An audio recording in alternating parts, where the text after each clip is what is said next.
Since the start of the model year 1979, you've been adjusting your selling styles in response to new government-mandated fuel economy averages for light-duty trucks. Now, in order to meet the 1979 government requirements of 17.2 miles per gallon, sales of trucks with large V8 engines must be balanced out by sales of L6 4.1-liter C10 pickups and G10 vans, four-cylinder LUVs, diesel C10 pickups, and V6 and small block 4.4-liter El Caminos. To help meet the 1979 requirement, you have two exciting products: a redesigned 4.1-liter 250 cubic inch six-cylinder engine with 15 more horsepower and 15 more pounds per foot of torque than last year's 4.1-liter six. And a four-wheel drive LUV, a model that will not only open a whole new market for you, but will also increase floor traffic, giving you an opportunity to sell more two-wheel drive LUVs. Series 9 LUV is going to be a decisive factor in meeting the 17.2 mandate. To find out the best ways to tap this increasingly important market, let's hear from some salesmen who've been successful at selling LUVs. Here's Ron Johansson. You know, I've had a lot of luck selling LUVs as commercial vehicles. At first, I was skeptical about their ability to perform on the job. But during a recent promotion, we took the LUV, fully loaded with bales of hay, and give demonstration rides. We used the 7.5-foot box with a gross payload of 1,635 pounds. I was really surprised. I couldn't believe the ride myself, but I'm convinced that giving people a demonstration in a truck fully loaded made believers and buyers out of them. I also sell LUV to the personal use market. Recently, I sold a LUV to a retired couple who were interested in a truck for traveling.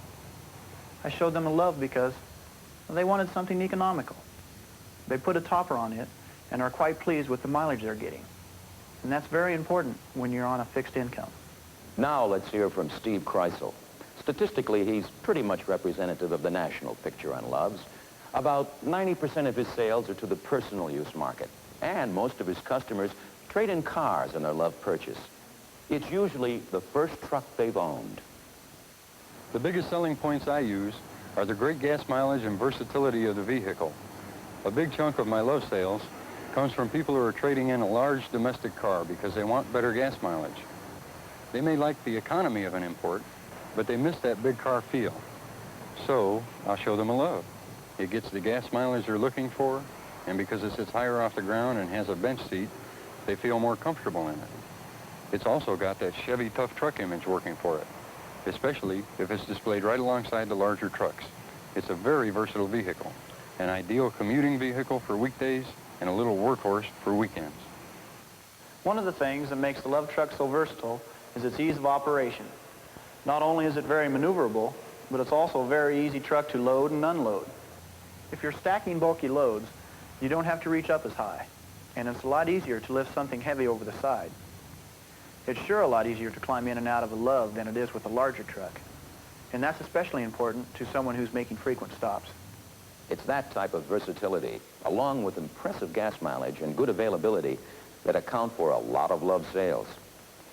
According to EPA ratings, the estimated annual fuel cost for the LUV with manual transmission have been as much as $312 less than the C10 equipped with a 350 V8 engine and automatic transmission. Now, that can turn some C10 shoppers into LUV buyers. Another thing is availability. That's especially important to the commercial buyer. When he says he wants a truck, he means now. It keeps his business rolling, and I can usually put a LUV to work for him right away. Most of my LUV sales are to people who come into the dealership looking for something other than a LUV. I sell a lot of them to foreign car owners. With the LUV, I can offer them a fun truck with a sporty image that has the economy and quality they're used to, and sell them on the fact that we have a large number of servicing dealers. When selling small trucks against the competition, the big thing we have in our favor is price. I've noticed a couple of things around here. Most of the couriers are equipped with an optional extra cost engine. That makes our LUV sticker price considerably lower than the Ford. Another thing we have in our favor is that we are very competitive with the foreign stores when it comes to pricing. You've just heard about some tools you can use to sell LUV to both the personal and commercial use markets. You can point out versatility. LUV's a commuting vehicle and a workhorse. Point out operating convenience. LUV's not only a very maneuverable vehicle, but it's also easy to climb in and out of, and it's easy to load. Show economy of operation. Quote EPA estimates. Demonstrate ride and hauling abilities. Use the tough truck image. Point out availability when you can sell the benefits of immediate delivery. And finally, sell against the competition. Compare competitive advantages in terms of initial cost, availability of service, and fuel economy. Remember that for 1979, LUV, Courier, and Toyota all use unleaded gas. Only the Datsun uses the less expensive leaded, but the LUV has a better EPA rating to compensate. Compare the estimated annual fuel costs of the LUV and the Datsun. Using these tools through careful qualifying can lead to many LUV sales, and that's important in terms of meeting the current fuel mandate. But just as important, a LUV may be a better truck to meet the many needs of many commercial and personal use prospects. And that means more satisfied customers for repeat and referral business. In addition to 4-cylinder LUVs, 6-cylinder pickups and vans will help to balance our sales of 8-cylinder trucks. The improved 4.1-liter L6 engine with increased horsepower and torque will help to meet the mandate in 3 ways. It will be an attractive alternative for current 6-cylinder Chevy owners who are ready to trade. It will help us win conquest sales from the competition's 6-cylinder buyers. And it will be an acceptable alternative to some traditional 8-cylinder buyers. Moving some customers into a 6 will help ensure that 8-cylinder trucks are available to sell to people who really need them. Now, I know that some of you are probably thinking to yourself, why should I move someone from an 8 to a 6? Won't that reduce my commission? Not necessarily. Let's hear from Mike Gentile. Most people come in with a pretty good idea of what they're willing to spend. So if I find a customer that doesn't need the power of a V8 engine, I try to sell him a 4.1-liter 6-cylinder engine and some options that he can use. A customer can get more satisfaction out of a slide-in rear window and an AM/FM radio than a V8 that he doesn't need, and for about the same price. My most effective tool in selling the 6 is the demonstration drive. Sometimes I approach it differently, though. If a customer hasn't specifically asked for an 8, I take him out in a 6 and don't tell him it's a 6 until after the ride. If he's impressed with the performance, I sell him on the other benefits of the 6. More money to spend on options he'd use, lower operating costs, and so on. If he wants more power, we go for a ride in an 8.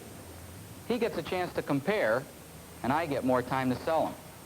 One thing that's helped me explain operating expenses in terms of gasoline costs is the EPA estimated annual fuel costs.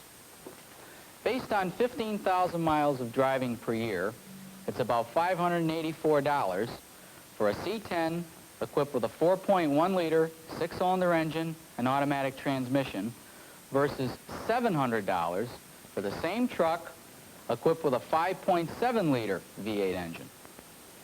This means if a customer keeps his truck 5 years, it's a savings of $580. And if he can drive a standard shift, it's a savings of almost $740. One word of caution, though. In pointing out these figures to your customer, use the booklet from the EPA. The information is also on the window sticker, but if you point it out there, you may end up in a premature discussion on price.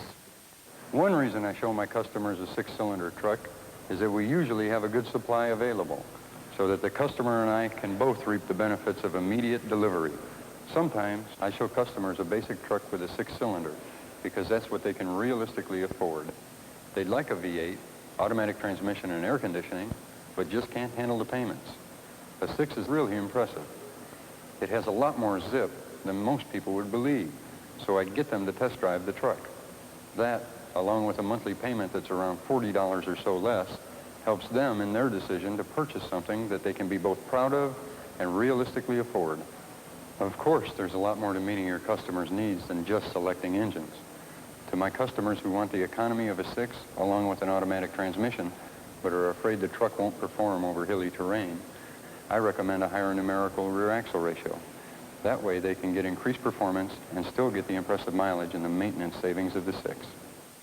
So far, we've been talking about meeting your C10 customers' needs by qualifying on an objective level.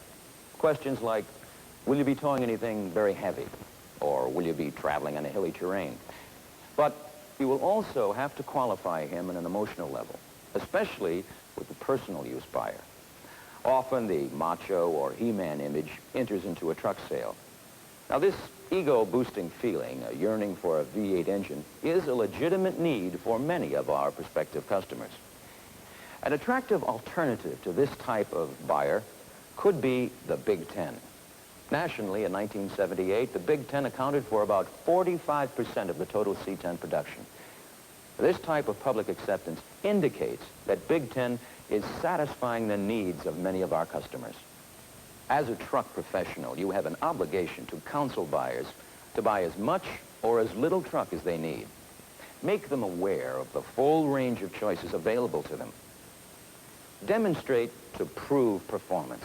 If possible, conduct the test drive under actual conditions, even if it means hooking up a trailer to the demonstrator. This, probably more than any single thing you do, will convince your prospect to consider a fuel-efficient truck. Prove cost savings, both initial and operating costs. Offer them more satisfying options. Things they'll use like a comfort tilt wheel, AM/FM radio, sliding rear window, and others. If your inventory permits, sell the benefits of immediate delivery. Spec out the truck to the customer's needs in terms of the most efficient engine, transmission, and axle ratio combination. Finally, when selling a fuel-efficient truck, remember to qualify on both objective and emotional levels. In many cases, a fuel-efficient truck can meet both needs. I came into Belize Chevrolet looking for a V8 van, but Mike Gentile took the time to show me how a 6-cylinder would do the job and save me money on gas and operating costs. And I'm glad he did. I really enjoy my van. I'm saving more money each week on gas, and I like that.